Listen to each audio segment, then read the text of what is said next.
할렐루야, 반갑습니다. 오늘 말씀의 제목은 낮은 자가 높은 자에게 복 비밀입니다. 본문은 히브리서 7장 1절에서 7절 제가 봉독해 드리겠습니다. 이 멜기세덱은 살렘 왕이요 지극히 높으신 하나님의 제사장이라. 여러 왕을 쳐서 죽이고 돌아오는 아브람을 만나 복을 빈 자라. 아브라함이 모든 것의 10분의 1을 그에게 나누어 주니라.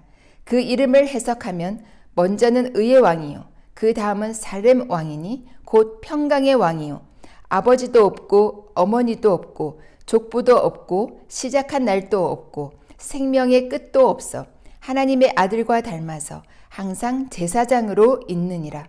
이 사람이 얼마나 높은가를 생각해 보라. 조상 아브라함도 노량물 중 10분의 1을 그에게 주었느니라. 레위의 아들들 가운데 제사장의 직분을 받은 자들은 율법을 따라 아브라함의 허리에서 난 자라도 자기 형제인 백성에게서 10분의 1을 취하라는 명령을 받았으나 레위 족보에 들지 아니한 멜기세덱은 아브라함에게서 10분의 1을 취하고 약속을 받은 그를 위하여 복을 빌었나니 논란의 여지 없이 낮은 자가 높은 자에게서 축복을 받느니라. 아멘. 오늘 본문에서는 낮은 자가 높은 자에게 축복을 받는다라고 말씀하고 있습니다.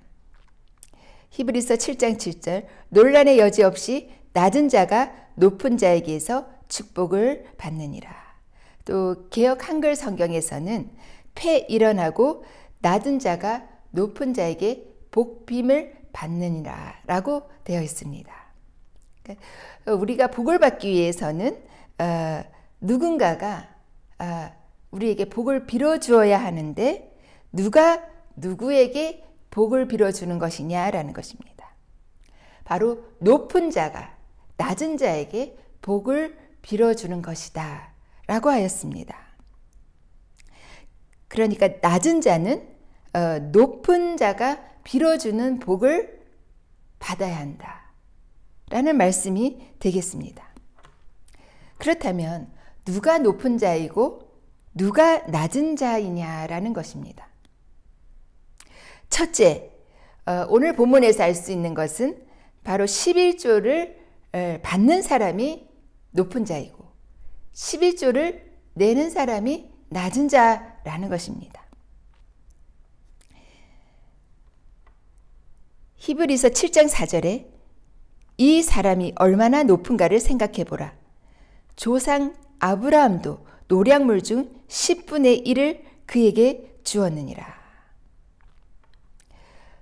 히브리서 7장 6절에도 레위 족보에 들지 아니한 멜기세덱은 아브라함에게서 10분의 1을 취하고 약속을 받은 그를 위하여 복을 빌었나니. 이 히브리서에서 알 수 있는 것은 바로 멜기세덱이 아브라함에게서 10의 1조를 받고 그 약속받은 아브라함에게 복을 빌어 주었다 라고 되어 있습니다. 그러니까 멜기세덱이 높은 자이고 아브라함이 11조를 낸 아브라함이 낮은 자가 되겠습니다. 그러니까 아브라함은 그럼 어떤 약속을 받았습니까? 히브리서 6장 14절에 이르시되 내가 반드시 너에게 복주고 복주며 너를 번성하게 하고 번성하게 하리라 하셨더니 라는 말씀이 있는데요. 이 말씀은 바로 창세기에서 하나님께서 아브라함에게 하셨던 그 약속의 말씀입니다. 창세기 22장 17절에서 18절 내가 내게 큰 복을 주고 내 씨가 크게 번성하여 하늘의 별과 같고 바닷가의 모래와 같게 하리니 내 씨가 그 대적의 성문을 차지하리라. 또 내 씨로 말미암아 천하 만민이 복을 받으리니 라는 약속의 말씀을 아브라함에게 하나님께서 주셨습니다. 이 약속의 말씀을 바로 멜기세덱이 아브라함에게서 11조를 받고 그를 위하여 복을 빌어 주었다라는 것입니다. 이 멜기세덱은 누구입니까? 이 히브리서에서 이 멜기세덱에 대해서 자세히 설명하고 있는데요. 멜기세덱은 의의 왕, 그 이름의 뜻은 의의 왕이고 또 평강의 왕, 또 하나님의 아들과 같은 자로서 영원한 제사장이라고 되어 있습니다. 또 예수와 방불한 자라고 되어 있는데요. 멜기세덱이 바로 그런 예수를 나타내고 있는데 아브라함이 멜기세덱에게 그 노략물 중 10분의 1을 바치고 멜기세덱은 그 아브라함에게 복을 빌어 주었다라는 것입니다. 우리가 교회에 11조를 드리는데요. 이 11조는 목사의 생활비나 또 교회의 운영비로 또 구제하는데 이렇게 사용을 합니다. 이 목사는 그 11조를, 그 헌금을 낸 이들에게 그 헌금을 받아서 복을 빌어주게 되는데요. 그 봉헌과 축복의 시간이 있습니다. 그래서 그 복을 빌어주게 되고 그 헌금을 낸 이는 그 복을 받아서 10의 1이 손해인 것 같으나 나중에 지나고 보면 정말 하나님께서 큰 복으로 풍성하게 채워주셨다라는 그러한 얘기를 들을 수가 있는 것입니다. 우리에게 복을 빌어줄 수 있는 자, 바로 그 사람이 높은 자라는 말씀을 드렸는데요. 11조를 받는 자가 11조를 낸 자보다 높다. 그러니까 11조를 하나님께 드리는 거기 때문에 하나님께서 그 11조를 낸 성도님들께 이제 복을 주신다라는 그런 의미가 되겠습니다.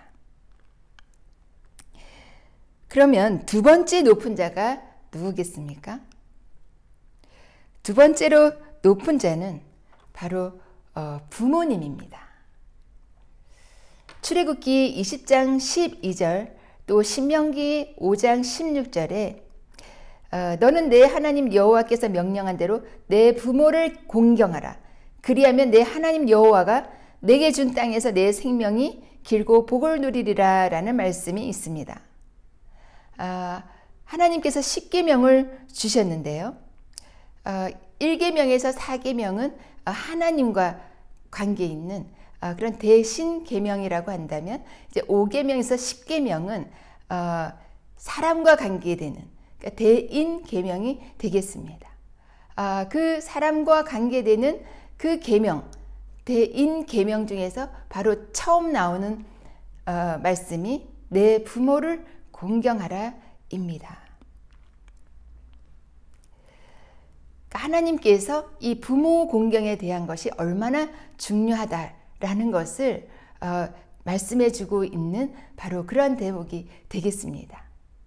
우리가 그 계명에 대한 그 뜻이 바로 하나님 사랑, 이웃 사랑이라고 하는데요. 그 이웃 사랑에서 가장 첫 번째로 나타나는 계명이 바로 부모 공경이다라는 것입니다. 또 레위기 19장 3절에 너희 각 사람은 부모를 경외하고 나의 안식일을 지키라. 나는 너희의 하나님 여호와이니라. 그러니까 하나님께서는 안식일을 지키는 것과 부모 경외하는 것을 같은 수준에, 아니 오히려 먼저 부모를 경외하고 안식일을 지키라 하셨습니다. 이렇게 부모 공경에 대해서, 부모를 경외하는 것에 대해서 굉장히 중요하게 하나님께서는 말씀하고 계신데요. 왜 그렇게 하셨을까요? 부모님이 바로 복을 빌어주는 높은 자라는 것입니다. 우리 부모님들은 자녀들에게 이렇게 복을 명하여 주어야겠습니다. 복을 명하여 준다라는 것은 그만큼 이제 권위가 있다는 뜻인데요. 그러니까 우리 부모님들도 그 자녀들의 어떤 존경, 공경을 받기 위해서는 또 자녀들에게 인격적으로 그렇게 대해 주어야겠습니다. 왜냐하면 부모님들이 이제 자녀들에게 복을 명하여 줄 때 이렇게 아이들 또 자녀들에게 또 함부로 이렇게 하다가 이제 내가 복을 명해 줄 테니 다 이렇게 앉아라. 이렇게 하면 그 자녀들이 그 부모의 복을 정말 권위 있게 아멘으로 받을 수 있겠습니까? 자녀들이 그 복을 받도록 또 부모님들도 그 자녀들에 대해서 그렇게 대해 주어야겠고요. 또 자녀들은 부모님을 공경하고 늘 부모님의 기분을 유쾌하게 해드려서 늘 복을 받을 수 있는 그러한 분위기를 또 만들어야겠습니다. 자녀들이 이렇게 부모님을 공경하게 되면 부모님은 자연스럽게 그 복의 말을 하게 되는 것입니다. 예전에 제가 이제 할머니들께 이렇게 맛있는 것을 대접을 하면 그 할머니는 꼭 이렇게 말씀하십니다. 아이고 복 받아라, 복 받아라. 늘 그렇게 말씀하시는 것을 들을 수가 있었는데요. 그만큼 그 부모님도 이렇게 기분이 좋고 또 자녀들의 공경을 받으면 그 복을 받아라 라는 그런 말이 자연스럽게 나오는 것입니다. 그래서 자녀들도 부모님을 공경하는 것이 정말 필요하다라는 것입니다. 그것이 자녀에게 복이 되기 때문에 그렇습니다. 세 번째 높은 자는 누구겠습니까? 바로 나보다 약한 자. 약한 자가 나보다 높은 자입니다. 어떻게 약한 자가 강한 자보다 높으냐라고 반문하실 수 있겠는데요. 약한 자, 또 병든 자, 소외된 자, 나그네된 자, 이런 약한 자들에게 베풀고 섬기면 그 약자들은 정말 그 베푼 이들에 대해서 그 감사하는 마음과 함께 복을 비는 마음을 갖게 됩니다. 그래서 이렇게 감사합니다. 복 받으세요. 잘 되실 겁니다. 뭐 이런 말을 하지 않습니까? 그러니까 그런 사랑을 베푸는 자에게 그 사랑을 받은 자는 이렇게 복의 말을 상대에게 전하게 되는 것입니다. 그래서 그 빈 복이 임하여서 오히려 그 사랑을 베푼 자들은 더 풍성한 복을 누리게 된다는 것입니다. 그래서 구제를 하는 일이 참 중요한데요. 하나님께서 약한 자, 병든 자, 소외된 자, 나그네된 자를 돌아보라고 성경에서 명령하고 계십니다. 레위기 23장 22절에 너희 땅에 곡물을 벨 때에 반 모퉁이까지 다 베지 말며 떨어진 것을 줍지 말고 그것을 가난한 자와 거류민들을 위하여 남겨두라. 또 레위기 19장 13절에서 14절에도 너는 내 이웃을 억압하지 말며 착취하지 말며 품꾼의 삭슬 아침까지 밤새도록 내게 두지 말며 너는 귀 먹은 자를 저주하지 말며 맹인 앞에 장애물을 놓지 말고 내 하나님을 경외하라. 또 레위기 13장 33절에서 34절에도 거류민이 너희 땅에 거류하여 함께 있거든 너희는 그를 학대하지 말고 너희와 함께 있는 거류민을 너희 중에서 나은 자같이 여기며 자기같이 사랑하라. 여기서 이 거류민들은 난민이나 또 이주민 또 나그네된 이러한 사람들을 뜻하고 있습니다. 그러니까 하나님께서 이렇게 약자들, 사회적 약자들, 또 소외된 자들, 또 이런 나그네된 자들에게 이렇게 정말 잘하면 너희들이 복이 될 것이다. 이 말씀은 그런 약자를 위하여서 하신 말씀이기도 하지만 그 약자에게 베푸는 이들을 위해서 그들에게 또 복이 되기 위해서 하신 말씀이라는 것을 우리가 생각해야 할 것입니다. 과거에 정말 끼니를 때우기도 힘들었던 그런 어려운 시절이 있었는데요. 그러나 그때도 조금 여유가 있는 사람들은 가난한 사람들을 위해서 항상 먹을 것을 준비해 두고 또 그렇게 밥상을 차려주고 하는 그러한 사람들이 있었습니다. 그런데 그러한 집안은 오히려 굉장히 부하게 되고 그 부를 후손 대대로 이어가게 되는 것을 우리가 보게 됩니다. 가난하고 어려운 사람들을 위해서 베풀고 섬길 때에 그 사람들이 오히려 복을 빌어주기 때문에 그 사람들이 부를 계속 유지할 수 있었던 것입니다. 어떤 기업도 어려운 이웃들에게 이렇게 나누고 베푸는 기업이 있지 않습니까? 그런 기업들은 더 번창하는 것을 보게 됩니다. 나만 위하고 나보다 약한 자들을 짓밟고 무시하는 그런 사람들은 결코 그 복이 오래 가지 못합니다. 왜냐하면 그 상대가 그 사람들에게 저주를 하기 때문에 그렇습니다.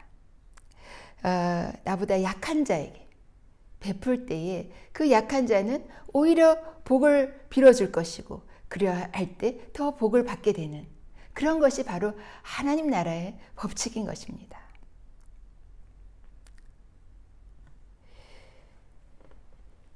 마지막으로 또 어떤 자가 높은 자냐? 피해자가 가해자보다 높은 자라는 것입니다. 어떻게 피해자가 가해자보다 높을 수 있겠습니까? 그러나 성경은 피해자가 가해자보다 높다라고 말하고 있습니다. 욥기 4장에서 37장까지 보시면 욥의 친구들은 욥이 당하는 그 고난, 그 고통이 바로 하나님의 뜻이고 또 욥의 잘못으로 이러한 고난이 온 것이라고 여러 말로 정말 비난하고 책망하였습니다. 욥의 친구들은 그들이 가진 지식, 정말 그 지식이 뛰어난 친구들이었는데요. 그 지식으로 욥을 오히려 괴롭게 하였습니다. 그러니까 욥은 피해자이고 그 친구들은 가해자였던 것입니다.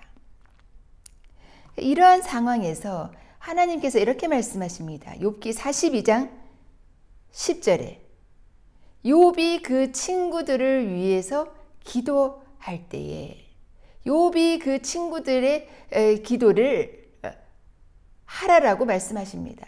또 그 친구들에게는 그 욥의 기도를 받으라라고 말씀하십니다. 그러니까 피해자인 욥이 가해자인 친구들을 위하여 기도하였을 때 그 기도를 듣고 하나님께서 그 가해자인 친구들을 용서하시고 또 마침내 이 피해자였던 욥에게 갑절의 복을 더하셨던 것을 우리가 알 수 있습니다. 그러니까 피해자였던 욥이 가해자였던 친구들보다 더 높은 자였다라는 것입니다. 욥이 기도하여 줄 때에 그 친구들의 그런 잘못을 하나님께서 용서하시고 자유롭게 해주셨다라는 것입니다.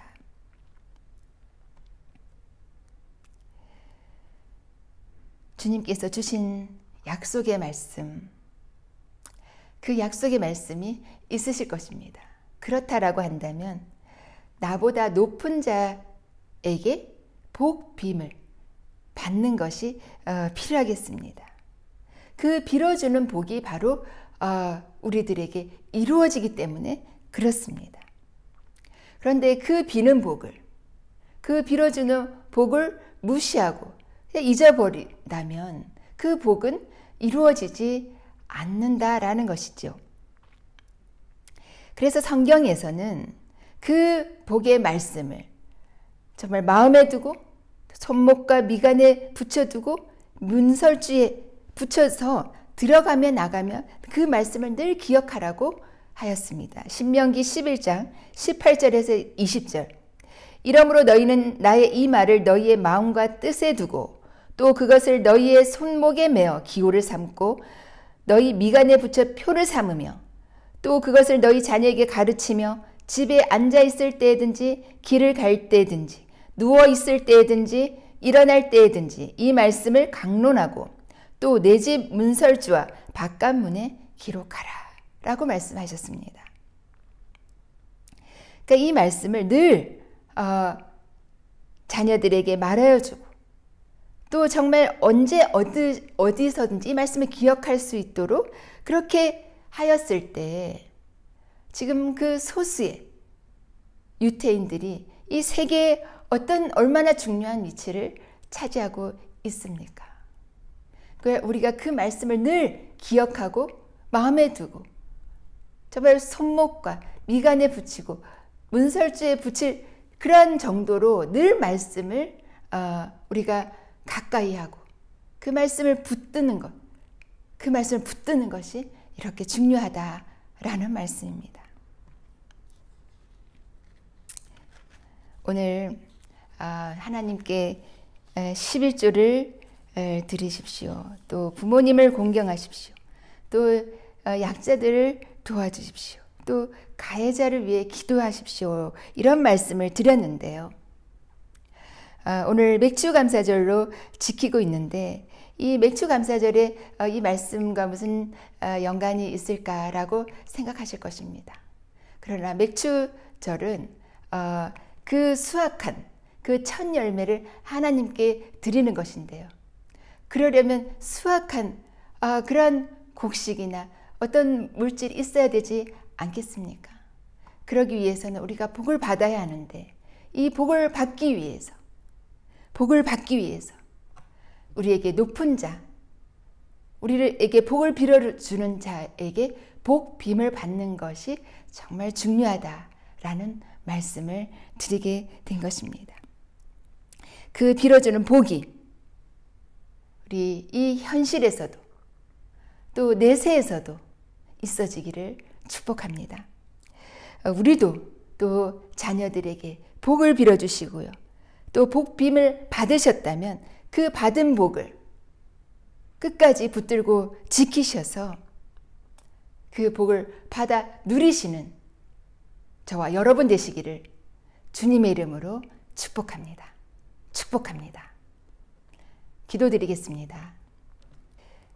살아계신 하나님, 오늘 말씀을 통해서 높은 자에게 낮은 자가 복빔을 받아야 복을 받는 것이라고 말씀 나누었습니다. 하나님, 우리가 복빔을 받기 위해서 높으신 하나님께 또 부모님께 또 이웃들에게 또 피해자에게 그 복을 받을 수 있기를 바랍니다. 그 복빔을 받아서 이 땅에서도 또 하나님 나라에서도 풍성한 복을 받는 저희들 다 되게 하여 주시옵소서. 예수 그리스도의 이름으로 기도드립니다. 아멘.